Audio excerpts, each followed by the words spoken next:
Čau, kako ste? Alenka tukaj. Danes smo za vas ful zanimive teorije zarote. Jaz vem, da vi tako kot jaz obožujete Shayna Dawsona. Zdaj, ziher, če mene gledate, ste na eni točki slišali zanj. Mogoče ga ne gledate, če ga ne razumete dobro, ker govori angleško. In s tem namenom sem jaz tukaj, zato ker sem... V bistvu sem vzela samo eno njegovo teorijo, to prvo, ko jo bom danes predstavila. Pri njemu sem jo slišala, ni njegova teorija, pri njemu sem jo slišala in jo hočem danes vam predstaviti. Potem sta pa še dve druge, tako da vam danes ponujam 3 teorije in sem ful vesela, ker so amazing teorije. Teorije zarote o slavnih ljudeh oziroma celo skupina. Sem naredila eno traperijo in sicer danes, ker to isti dan snemam, sem vas na Instagramu vprašala, v katerih teorijah hočete od Taylor Swift, hočete od Beatlesov. In fora je, da sem pa dojela, da lahko itak obe dam, ker tretja naj bi bila od Rowlingova. In pa sem lahko, pa sej Rowlingovo ne poznate vsi, J.K. Rowling, A.K.A. Harry Potter. In sem rekla, ajde, vam tokrat prizanesem Harry Potter, in ker niste vsi fani, niso vsi fani, tako da danes so Beatlesi, Taylor Swift, Walt Disney. Vsi verjetno poznate Walta Disneyja. On je pač človek, ki nam je pričaral najbolj magične risanke našega otroštva.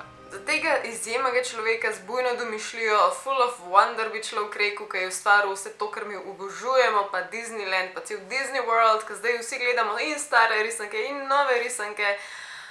Tudi za njega je pač doletela ta žalostna usoda, tako kot vsakega, da je leta 1966 v bistvu premenil, umrl je za posledicami raka. Ni imel raka, smo mu sicer mislim, da odstranili, ampak potem, takoj zatem mu je zmanjkalo časa, imel je posledice raka in je umrl. Zdaj jasno, on bo en najbolj priljubljenih ljudi na svetu. V takih primerih se ljudje težko priznamo, da je nekdo dejansko umrl, ki nam je bil blizu in zelo pomemben, ikona, pač nekaj zelo pozitivnega na svetu. In takrat je že prišla ven ta teorija zarote, da naj bi bil on zmrznjen dobesedno, zamrznjen v času. Zamrznjen, a.k.a. zamrznjen v ledu. Ta teorija naj bi sledila potem z razlago, da naj bi bilo to njegovo telo zamrznjeno, skrito in shranjeno v Disneylandu, globoko spod pod na tistem mestu, ker naj bi bili sicer pirati iz Karibov. Zdaj, teh zgodbic, kje naj bi telo bilo, na kakšen način naj bi do tega prišlo, je ogromno. Teorija zarote je vedno zelo prepletena, ampak bistvo nekako ostaja isto. Rdeča nit je, da je njega že tekom njegovega življenja noro zanimala znanstvena raziskava na področju tega, če lahko nekoga zamrzneš, pa naj bo to morebitno živo bitje ali žival, ali človek, ali karkoli. In potem to v času shraniš, zamrzneš dobesedno in potem spet odmrzneš in je še vedno živo in funkcionira. Njega je ta znanost zelo zanimala in ravno takrat so to že odkrili na primeru enih žabic oziroma parih živalskih vrst, ki so jih lahko v bistvu po določenem času še vedno živeli, da jim nič ne bi bilo, ko so jih pač spravili ven iz leda. Za moje pojme se ta teorija zarote tukaj šele začne. Zakaj? Zaradi tega, ker svet načeloma, tako kot če bi recimo obstajali avtomobili, ki ne bi več rabili bencina, nafte. Zdravilo za raka so stvari, ki jih hoče znanost mogoče skriti, ne bom trdila, ker to nočem pametno delati, ampak mogoče. Recimo, da ne bi bil to še en primer, kjer nekdo nad nami ne bi želel, da mi razmišljamo sploh o tem, da je možnost telo zamrzniti in da je neka možnost neskončnega življenja, bi probali to zakriti, a ne? In kako naj bi to zakrili, valjda bo vsak googlal v nedogled nekaj, kar bo ga zanimalo, ampak če boš zdaj pogooglal to isto stvar, torej Walt Disney in Frozen, boš dobil kaj? Dobil boš risanko, dobil boš v nedogled googlanje risanke in ja, kdo bi si mislil, da bi dejansko s to frazo Walt Disney Frozen, torej Walt Disney zamrznjen v ledu, dobil ven samo še risanko, ki je nastala največja uspešnica zdaj, ki vsi poznamo in itak na Google prva stvar, ki dobiš, je to. Ne, če se vi isto počute, jaz sem to slišala pri Shaynu Dawsonu, sem bila tako, wow. Zanimivo zgodba njegovega pogreba je to, da je bil pogreb full skrit. Ni bil dejansko skrivnost, da ljudje ne bi vedeli, v bistvu niso, ker je bil zelo privaten, majhen pogreb je bil, tako da še to je mečkan tako zanimivo. Druga teorija govori o Taylor Swift, to je tudi ta teorija, ki bi vi bi jo izglasovali, če bi res mogli izbirati med Beatli pa Taylor Swift, ampak moja blonda glava tega pri njih pogruntala. V glavnem, ta teorija je bolj hitra, ampak je zelo zanimiva.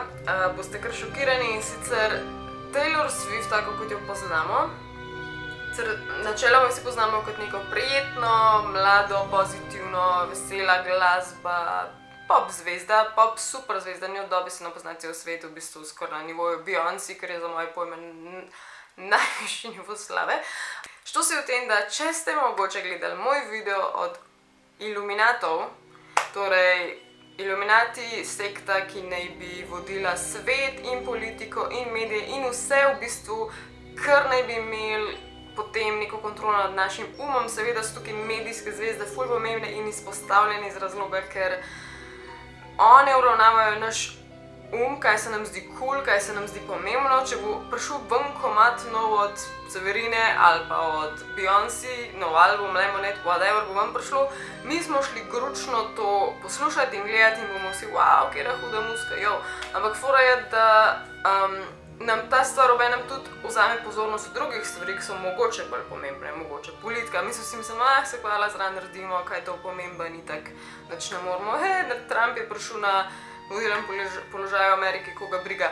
Ampak ja, določene stvari nam vzamejo pozornost od pomembnih stvari. V glavnem, hočem reči, da recimo, da bi lahko bili Illuminati povezani z Taylor Swift in bi jo postavili na neko pomembno mesto, ker pač odvrne pozornost. Je pa zelo zanimivo, da je Taylor Swift absurdno podobna tej osebi. Verjetno tako kot jaz za to osebo še niste slišali, čeprav je realno zelo slavna oseba in ustanovitelja cerkve Satana, v bistvu ne satanizma kot takega, ampak cerkve Satana. Nasprotje recimo cerkve, božje cerkve, whatever. In ja, Illuminati naj bi bili satanisti, cerkev Satana, in po tej teoriji zarote ne bi bila Taylor Swift klon te ženske. Ta celotna teorija se je rodila leta 2011, Taylor Swift ne bi bila klon te ženske, imenovane Zine LaVey. In na YouTubeu je milijon enih posnetkov, ki na to nakazujejo, milijon enih slik, ker dejansko vidiš, koliko nerealno sta si podobni. Zdaj vaša stvar je, jaz mislite, da je kaj na tem ali ni. Meni se zdi tako one in a million opcija, da to dejansko, do katere je prišlo, pač sta si res podobne, s tem rekla. Jaz ne vem, te Illuminati, možno, da nekaj je na tem, ampak ne na tak način, kot mi zadnje čase to razlagamo, kako ne bi bilo, mislim, da je drugače.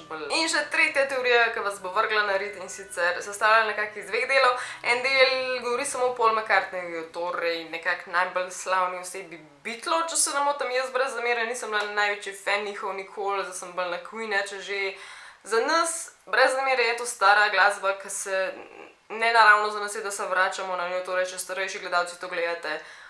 Zame je to neka preteklost, poznam njihove komade, ampak kakor sem razbrala, Paul McCartney je en najbolj slavnih v tej skupini. Kako pomote, on je še vedno živ, dejansko na turneji in je ful aktiven. Ampak, ali pač je živ, to je dejansko ena teorija. Paul McCartney ni več živ. Teorija sama se dejansko imenuje Paul McCartney is dead, pač Paul McCartney je mrtev in on naj bi umrl po tej teoriji leta 1966 v prometni nesreči in mene je to vrgel na rit že zaradi tega, ker Walt Disney umrl leta 1966, pač kaj je bilo tistega leta. Tako to še isti del leta se je to zgodilo, se pravi tam novembra je imel Paul McCartney to nesrečo, ker je umrl, s tem, da Walt Disney je izvedel za raka in imel operacijo tudi novembra 1966, tako da V bistvu je tako, da so njegovi fani, torej fani Paula McCartneyja, bili prepričani, da je on umrl. Niso se pustili prepričati drugače, bili so ziher in na naslovnici te plošče so videli veliko hintov, ko so na to nakazovali. Celotna ta naslovnica naj bi v bistvu prikazovala Paula McCartneyja na svojem pogrebu, ker je čisto v središču, vzeti je veliko oseb, tudi pomembne se mi zdi, da so vmes, ki so v bistvu v črnem in to naj bi bil njegov pogreb, s tem, da naj bi imel on tukaj na delčku jakne kratice OPP, ki bi v bistvu lahko pomenile tudi officially pronounced dead oziroma uradno oklican za mrtvega v slovenščini. Naslednja stvar, ki so njegovi fani opazili na tej naslovnici, je to, da če jo obrnete okrog, torej jih v bistvu vidiš od odzad, oziroma zdaj Paul McCartney je obrnen obratno, ampak en izmed članov benda, George imenovan pa je, s prsti kaže dejansko nastavek Wednesday morning at 5 o'clock, čas njegove smrti. Wednesday morning at 5 o'clock, torej sredino jutro ob 5. En izmed vodil, zakaj so sploh sumali to, da je on živ ali mrtev, je pač to, da se njegove fotografije in njegov nastop sploh na odru se je preč spremenil, kako je izgledal, nekako vizualno, predvsem nos ne bi bil različen, oči ne bi bile bolj skupaj ali pa bolj narazen, samo tiste glavne poteze so se ponavljale, torej da so oči malo nadol, ustnice ne bi bile tanjše, debelejše, brada ne bi bila daljša ali pa krajša in bi bilo že res preč očitno. Še njegova višina ne bi bila na nekaterih fotografijah ful neprimerna, ker ne bi bil zelo visok. Zdaj pa še tisti del te teorije, ki vam bo poslal srh v kosti. Jaz sem to poslušala na avtodami in mi je strah ratalo, to je creepy. V glavnem na eni izmed njihovih plošč, v enemu izmed teh komadov, oziroma v številki 9 na tej plošči, pač pesem. 9. pesem se začne z čudnim odmevom besed number 9, number 9, number 9, čisto monotono ponavlja in v bistvu si kar sami poslušajte in predvidevajte, kaj ne bi to bilo, če zavrtiš nazaj. Number 9, number 9, number 9, number 9.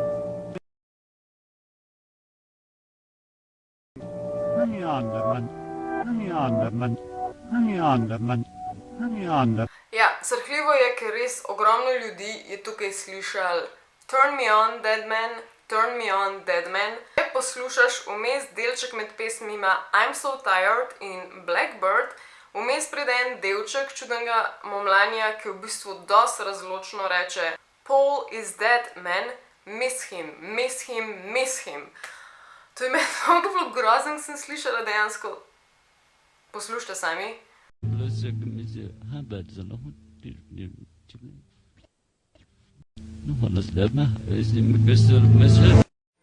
Koliko srhljivo, ker ti v bistvu se na koncu kar zadere, mislim, tako. Potem pa še čist na koncu plošče Strawberry Fields Forever, to ne bi bilo telefon. Ja, prosim.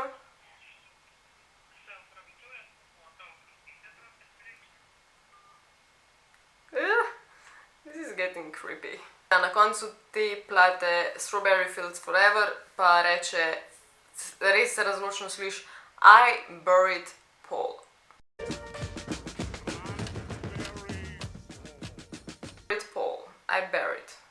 I buried Paul. Torej, pokopal sem Paula. Teoriji, ki je raztezek prve teorije, da je samo Paul McCartney mrtev, je v bistvu to, da so vsi mrtvi, oziroma če že ne mrtvi, da imajo en kup dvojnikov, da ta ekipa kot Beatli ne obstajajo in tako se tudi imenuje ta teorija. Beatli nikoli niso obstajali. Zakaj? Ker baje so bili oni toliko mogočna skupina s toliko razvejano močjo in slavo povsod in toliko obveznostmi medijskimi, kaj šele potem delo dejansko nastopanje, plošče in vse to, da teh par ljudi, torej 4, če smo tam, ne bi mogli sploh spolgati, če štekate, in da v bistvu za enega človeka bi to pomenilo, da bi v bistvu to, kar naj bi en izmed njih počel, bi mogli početi vsaj 2 človeka na 4 mestih naenkrat, oziroma 4 ljudi na 2 mestih naenkrat. V glavnem, bilo bi bolano in nekateri pravijo, da je nemogoče, da so obstajali in tudi kažejo na njih take zelo očitne razlike skozi čas, ki se vidijo na njihovem obrazu. Upam, da ste uživali v tem videu, jaz sem ful uživala te teorije, zarote so amazing, če imate ideje za kakšne druge, pišite spodaj. Lajkajte, če vam je bilo všeč, naročite se na kanal, to vam ful nič ne težim nikoli, ampak prosim, če vam je všeč, če uživate. Jaz sem Lenka, to je moj Instagram, če me hočete followati še drugje. Se vidimo naslednjič, aj čau!